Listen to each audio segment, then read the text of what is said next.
Alhamdulillahi wa shukrulillah. It seems like just yesterday we began the month of Ramadan, and here we are coming to the last 10 nights, the best nights of the year. And tonight, inshallah, we are going to be offering a brief reflection on Ayah 46 from Surah Saba. And this is a part of an ayah where Allah subhanahu wa ta'ala says to his beloved sallallahu alayhi wasallam, "Qul," say.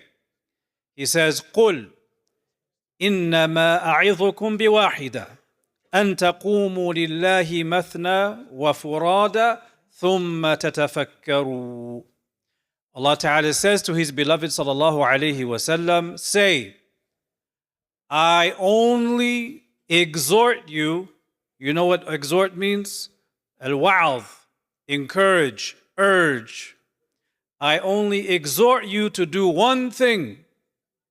أَن تَقُومُوا لِلَّهِ مَثْنَى وَفُرَادًا, that you stand up for Allah individually or in pairs, ثُمَّ تَتَفَكَّرُوا, and then reflect.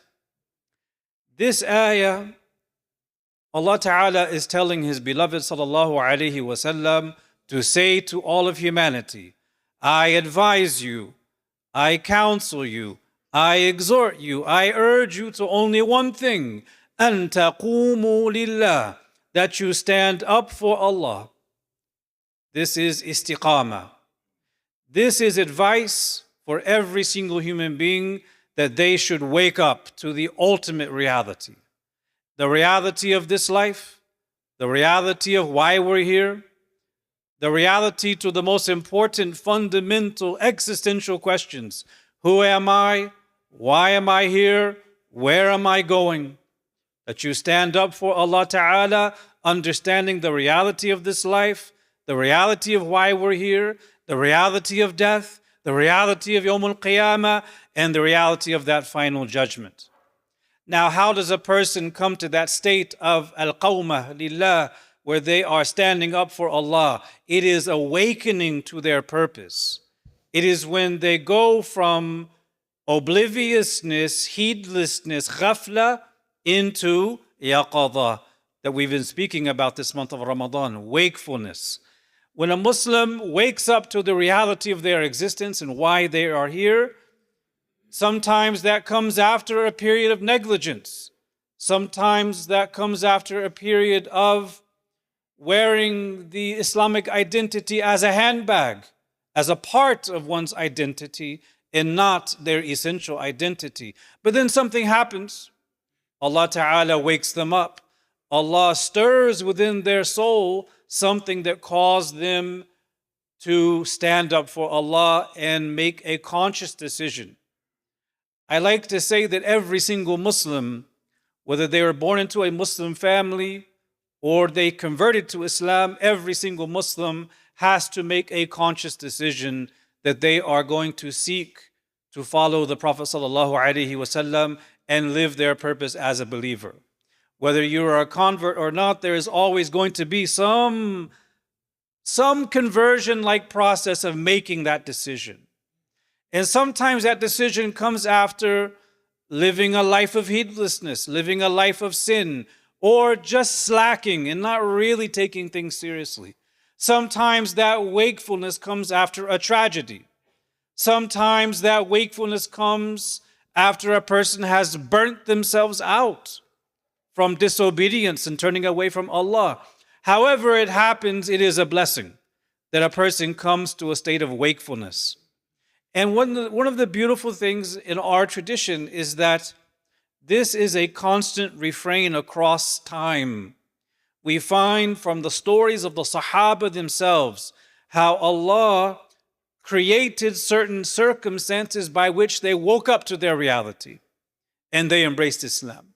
We have stories of those from the second generation who were not perhaps living the way they should have been living, but Allah woke them up. And the same for the third and the fourth and the fifth and so on. One story that I really like that points to this is a story mentioned by Imam al-Qushayri And he's talking about something that happened during the Abbasid period.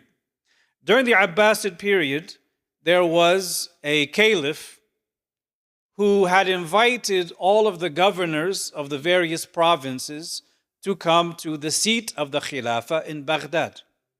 And his objective was to invite all of these governors and honor them with a very large banquet. And he was going to inquire from them what's going on in their province, who is doing what, and to give awards and gifts for those who were doing really well, and to give constructive advice for those who were not doing as well.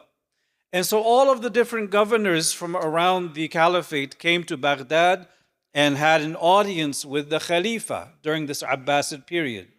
And they were treated to a sumptuous banquet of fine fruits, of fine meats, of sweets, of drinks, you name it. And as each governor came into the palace of the Khalifa, he gave each one of them a very fine robe of honor, a jubbah, a very nicely woven robe, very expensive. And they were wearing that as they were enjoying the banquet. And one of these governors, as he was eating, you know, it's still the Khalifa. You have to be careful how you carry yourself in front of the Khalifa. As he's eating with everyone else, he senses that he's about to sneeze. And you know that feeling when you have to sneeze, but you don't want to sneeze, and you try to fight it back? That actually makes it worse. And so he's struggling to keep the sneeze from coming out, but he doesn't succeed. And so he sneezes. And as he sneezes, others are watching him. And as he sneezes, some phlegm comes out of his nose and is dribbling on his mustache. Very embarrassing. And he's looking around. What am I going to do now? And as he's looking around, he's waiting for that moment where no one's really looking at him. And in that moment, he quickly takes the sleeve of the fine robe that was given to him by the Khalifa. He takes the sleeve like this and he quickly does this. Only there was one problem. The Khalifa was watching him when he did it. And when the Khalifa was all happy, enjoying the time with all of the governors, but when this happened, he got really angry. He got quiet, he got angry, and then he began to shout at this man, "How dare you dishonor the robe of honor that I gave you? Give it back and get out of here." Then this guy was kicked out, and now the other governors are quiet, and they're looking at each other. Okay. And then the guards said to the Khalifa, "Maybe we should call the gathering for the night." And so they escorted everyone out. Now the Khalifa is there alone with his advisors and his guards in a very sour mood because this man, in his eyes, dishonored the robe of honor that was given to him.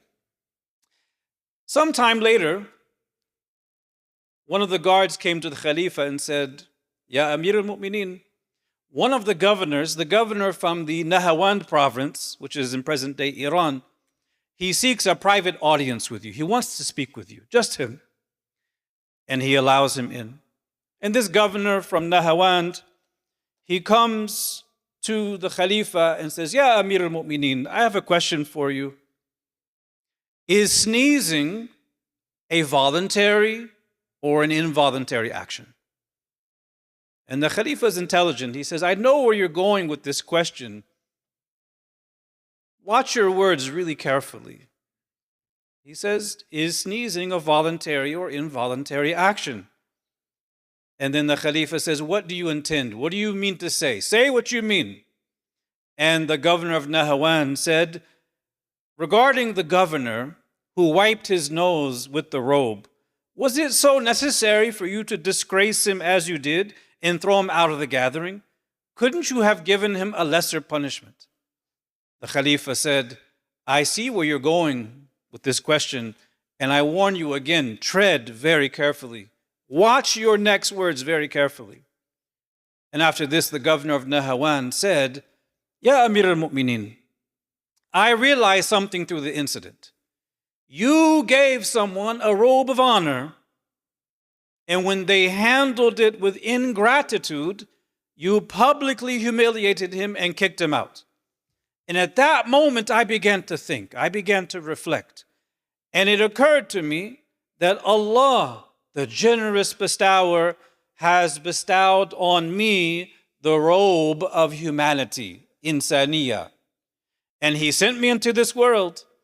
And if I fail to show gratitude for the robe of humanity that Allah has given me, then on the day of judgment, Allah will disgrace me and expel me from His mercy. You see what happened here? He sees something and he reflects on the deeper lesson behind it, reflecting inward, and he realizes this is true, that Allah has given him the robe of humanity. And if he doesn't honor it, Allah will disgrace him. And when he said that, he stood up, he took off the robe, gave it back to the Khalifa, put it on the table, and he said, I will make sure from this point forward that I will respect the robe of my humanity, so that on the day of judgment I will be saved from humiliation. And he resigned right there on the spot, and he made tawbah, and he changed his life for the good, never came back to positions of power or anything like that. So this is a very beautiful story about how reflecting is a key for waking up. Just to think about where we are, where we're going, and what is our purpose. And then the question that comes up, especially as we get towards the last 10 days, is, okay, is it too late for me?